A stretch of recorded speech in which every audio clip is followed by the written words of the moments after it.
Estudos com a Bíblia aberta.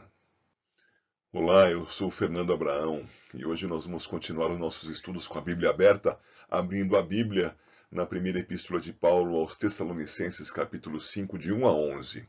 Observa que o texto que você tem aí na sua Bíblia provavelmente seja como o meu e tem uma divisão, capítulo 5, versos 1 a 3 e no capítulo 5 depois os versos 4 a 11. A partir dessa divisão, eu apresentei aí as letras A e B, vivendo em estado de alerta, 1 a 3, e consolação e edificação aos filhos da luz, de 4 a 11. Mas ao ler o texto, você perceberá que existe uma unidade de sentido aí. Por isso, eu vou tratar dessas duas sessões em conjunto nesse estudo. Abra lá a sua Bíblia, 1 de Paulo aos Tessalonicenses 5, de 1 a 11.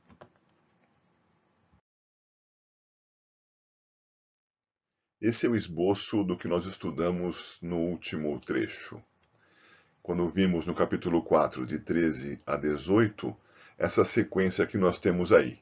Os crentes vivos em Cristo, estes têm duas alternativas na sua existência: ou permanecem vivos em Cristo até a sua volta e então serão transformados, ou morrerão e estarão com Cristo, embora mortos, na figura de linguagem que nós vimos no nosso último estudo, e eles estarão dormindo nesta figura, neste eufemismo que ali foi utilizado com um dos sentidos possíveis para a palavra dormir, quanto à sua conotação, não ao sentido real do dicionário, o sentido da sua definição, mas uma possível aplicação.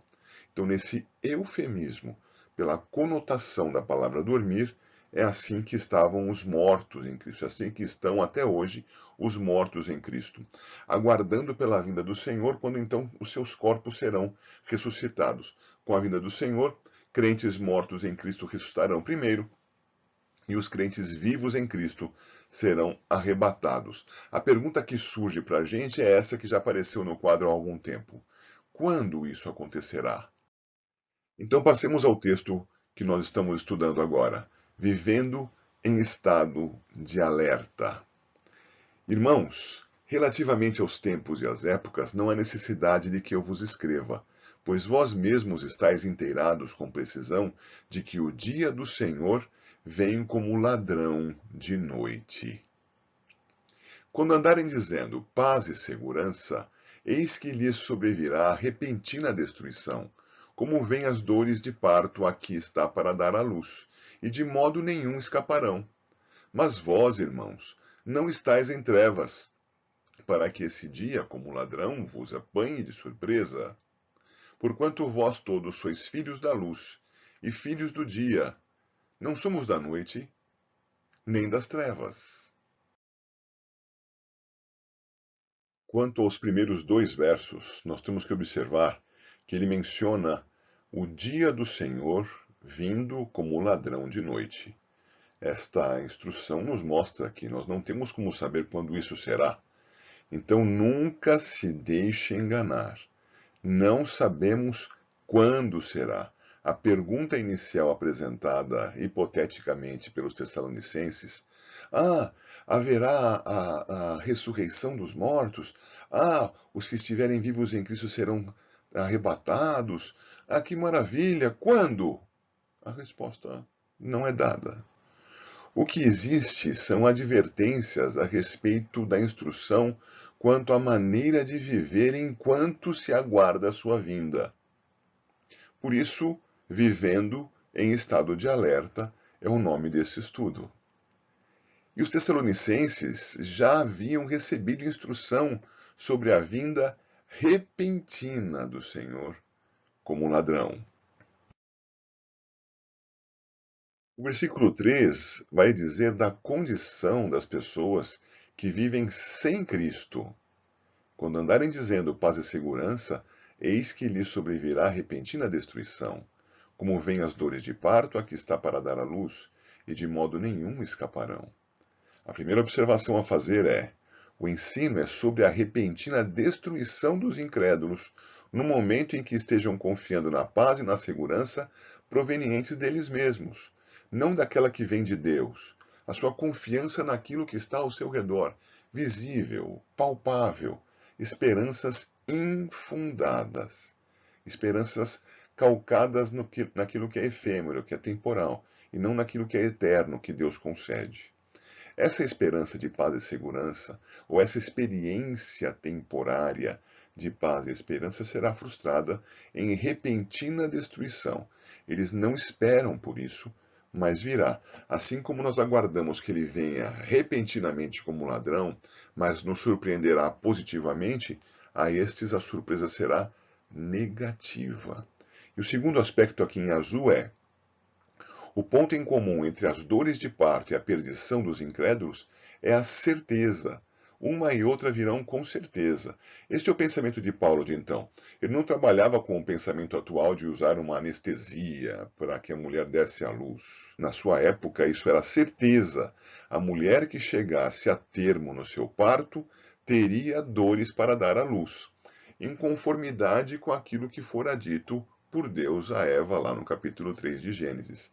Em dores de parto darás à luz filhos. Então, essa é uma certeza que ele tem.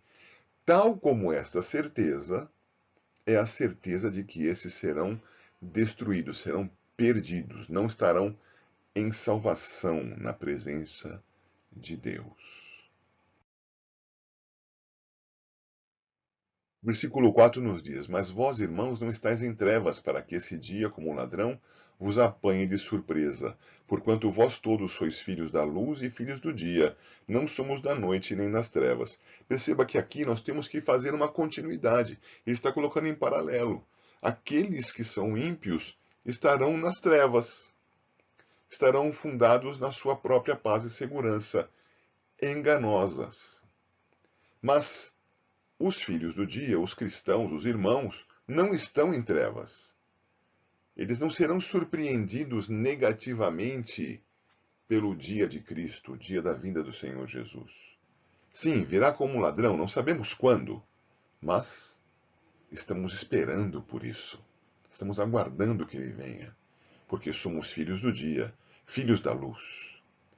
Por isso está ressaltado aí em verde: a igreja em Tessalônica, diferentemente dos incrédulos, já havia crido em Cristo e já havia sido instruída sobre isso, como se mencionou nos versículos 1 e 2.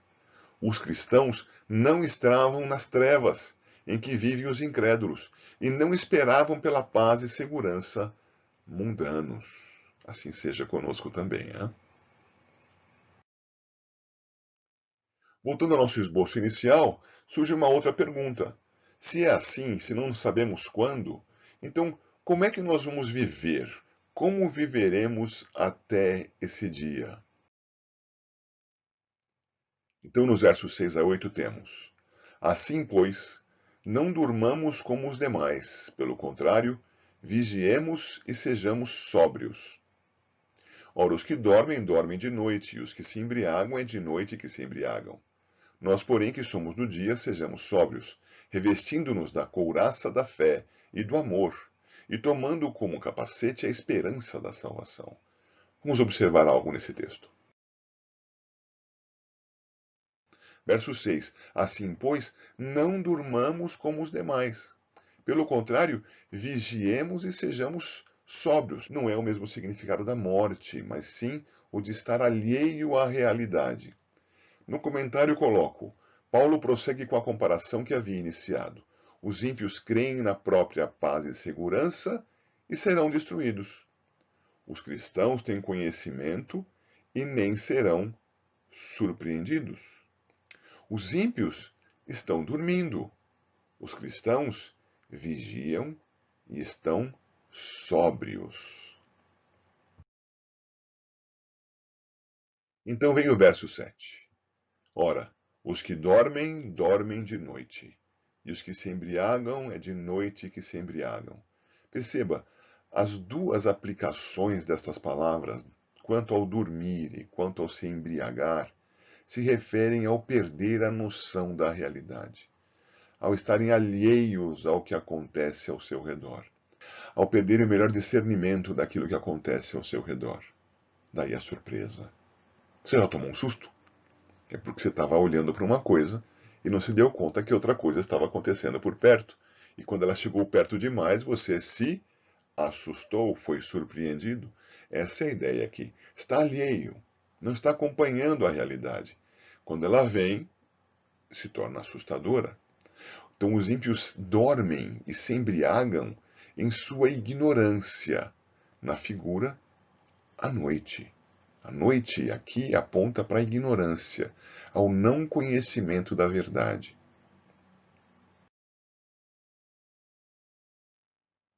E o versículo 8 vai nos mostrar: nós, porém, que somos do dia, sejamos sóbrios, revestindo-nos da couraça da fé e do amor, e tomando como capacete a esperança da salvação.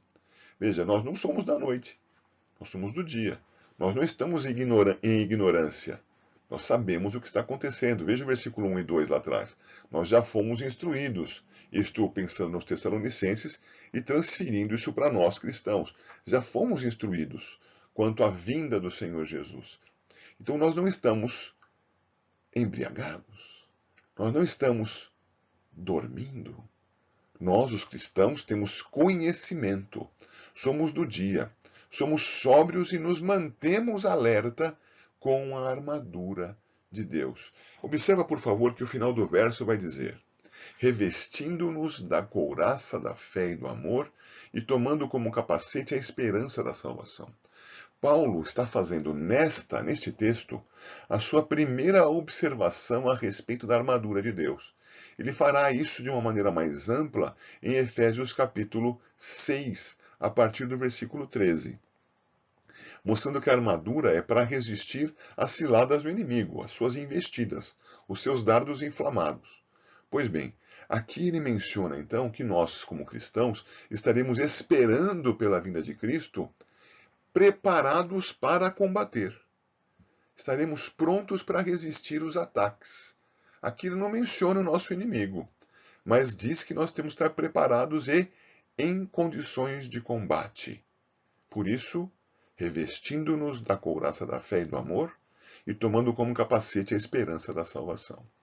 Observa também, por favor, que em comparação com Efésios capítulo 6, ele vai dizer que a fé aqui é uma couraça. E lá em Efésios, ele vai dizer que é um escudo, o que mostra claramente que isso se trata de figura de linguagem, de uma imagem de proteção. Aquele que crê em Deus está protegido dos ataques, seja com uma couraça que lhe cobre o tronco, ou com um escudo que ele manuseia para poder se proteger de investidas de lanças, flechas ou espadas. Nessa figura bélica é que nós temos a fé como um agente de proteção do crente. Da mesma maneira, o capacete. Que capacete? Aqui e lá na Epístola aos Efésios, da salvação. Aqui ele acrescenta da esperança da salvação. Seguindo agora para os 3 últimos versos, comecemos essa parte final pelos versos 9 e 10. Porque Deus não nos destinou para a ira, mas para alcançar a salvação mediante nosso Senhor Jesus Cristo, que morreu por nós para que, quer vigiemos, quer durmamos, vivamos em união com Ele. A primeira palavra que nós temos que destacar aqui é ira. E nós temos que verificar ira também no capítulo 1, versículo 10, e no capítulo 2, versículo 16. 1:10. Vos convertestes a Deus para servirdes o Deus vivo e verdadeiro. 10. E para aguardardes dos céus o seu Filho, a quem ele ressuscitou dentre os mortos, Jesus, que nos livra da ira vindoura. Observa, por favor, porque Deus não nos destinou para a ira, diz o verso 9. E conclui dizendo, mediante nosso Senhor Jesus Cristo. Então, é uma referência àquilo que acontecerá conosco no dia de Cristo, no dia do Senhor, quando ele voltar com parte da sua igreja, aqueles que já morreram e serão ressuscitados primeiro. Nesse momento, teremos a confirmação de que nós não fomos destinados para a ira, como os ímpios, mas nós fomos destinados para algo distinto que já veremos. Agora veja o 2,16. A ponto de nos impedirem de falar aos gentios para que esses sejam salvos, a fim de irem enchendo sempre a medida de seus pecados. A ira, porém, sobreveio contra eles definitivamente. É a ideia de que estes que estavam se opondo a Paulo, como já estudamos anteriormente, já teriam passado à morte sem crer. De modo que para estes não há mais esperança. Morreu sem Cristo, não há meio de ser salvo mais. Então esses estão definitivamente destinados à ira. Além disso, nós podemos ver o que está aqui agora destacado, a palavra alcançar. Alcançar traz a ideia de que o sujeito é agente, não é? Ele vai lá e estica o braço e alcança alguma coisa. E este não é o sentido comum nas Escrituras. Afinal de contas, a salvação é pela graça, não é por meio de obras para que ninguém se glorie. E a palavra grega usada aí para traduzir para alcançar tem um outro sentido que vem anteriormente a este, que é o sentido de preservação. Por isso eu apresento aí abaixo, em azul, uma tradução que me parece mais adequada, ajustando este termo àquilo que as Escrituras ensinam e que cabe na palavra usada aí desde o grego. Porque Deus não nos destinou para a ira, mas para a preservação, pela salvação mediada por nosso Senhor Jesus Cristo. Esta é a ideia, a da preservação, tendo Deus como agente e o cristão apenas como aquele que responde à ação de Deus, crendo. E é sempre mediado, sempre, em Jesus Cristo, nosso Senhor. O verso 10 traz ainda 3 palavras importantes a observar. Jesus Cristo que morreu por nós, para que, quer vigiemos, quer durmamos, olha o durmamos aí de novo, vivamos em união com Ele. Vamos verificar primeiro a palavra vigiemos. Vigiemos indica aqueles que estiverem vivos, os que estavam quando Paulo escreveu, e os que estão agora, e os que estarão vivos quando da volta do Senhor Jesus Cristo. Vivos à espera do Senhor Jesus Cristo, sóbrios no uso da armadura de Deus, aguardando pelo arrebatamento. Como diz lá o texto de 4,17. Em 4,17 nós podemos ler: depois nós, os vivos, os que ficarmos, seremos arrebatados, juntamente com eles entre nuvens, para o encontro do Senhor nos ares. E assim estaremos para sempre com o Senhor. Estes são os vivos, aqueles que vigiam, aqueles que estão alerta, aqueles que estão de dia, aqueles que não se embriagam, aqueles que não estão dormindo, no sentido de estarem alheios à realidade que os cerca. Mas há também a utilização de uma flexão do verbo dormir. Quer vigiemos, quer durmamos. Durmamos indica aqueles que, já tendo crido em Cristo, morreram crendo em Cristo. Então, estes são aqueles que foram mencionados no capítulo 4, versos 13 e 14, quando o apóstolo vai dizer lá: não queremos, porém, irmãos, que sejais ignorantes com respeito aos que dormem. E no 14, mediante Jesus trará em sua companhia os que dormem. Ele volta a utilizar o sentido de dormir na sua conotação relativa à morte. Ele usou dormir inicialmente com esse sentido em 4, 13 e 14. Depois ele usou dormir com uma outra conotação, a de estar alheio à realidade que o cerca. E agora ele retorna ao dormir com a primeira conotação, isto é, o de morrer. Morrer tendo crido em Cristo Jesus. Diz o nosso texto em azul: durmamos. Após termos crido em Cristo, tenhamos morrido e aguardemos pela ressurreição. E por fim, nós verificamos que os que vigiam e os que dormem, isto é, os que permanecem alerta no dia de hoje, e aqueles que já estão na presença do Senhor Jesus, porque morreram, ambos, olha o que o texto diz, vivamos em união com ele. É a indicação de que a morte física, para o cristão, não significa morte eterna, não significa morte espiritual. Na Epístola de Paulo aos Efésios, capítulo 2, versículo 1, é dito que nós estávamos mortos nos nossos delitos e pecados, mas ele nos deu vida. Essa é a primeira ressurreição. Logo, aquele que crê em Cristo está vivo. Está vivo, vigiando, primeira palavra estudada nesta porção, capítulo 5, versículo 10. Quer estejam dormindo, mas estão vivos em Cristo, então ambos estão vivos em união com o Senhor Jesus Cristo. E então o apóstolo termina esta sessão com a mesma expressão utilizada em 4,18. 4,18: Consolai-vos, pois, uns aos outros com estas palavras. E aqui, consolai-vos, pois, uns aos outros, e edificai-vos reciprocamente uns aos outros, como também estáis fazendo. Persistam na exortação e no consolo a partir do conhecimento de Deus, daquilo que Ele revelou de si mesmo e da sua vontade. Fiquem tranquilos em relação aos que morreram, porque eles estarão presentes na volta de Cristo. Aliás, eles voltarão com o Senhor Jesus Cristo, como diz o capítulo 3, versículo 13. A fim de que seja o vosso coração confirmado em santidade, isento de culpa na presença de nosso Deus e Pai, na vinda de nosso Senhor Jesus, com todos os seus santos. Estes são os santos que, ressurretos, virão com o Senhor Jesus Cristo. Eles ressuscitarão primeiro. Depois destes, aqueles que estiverem vivos na vinda de Cristo serão arrebatados.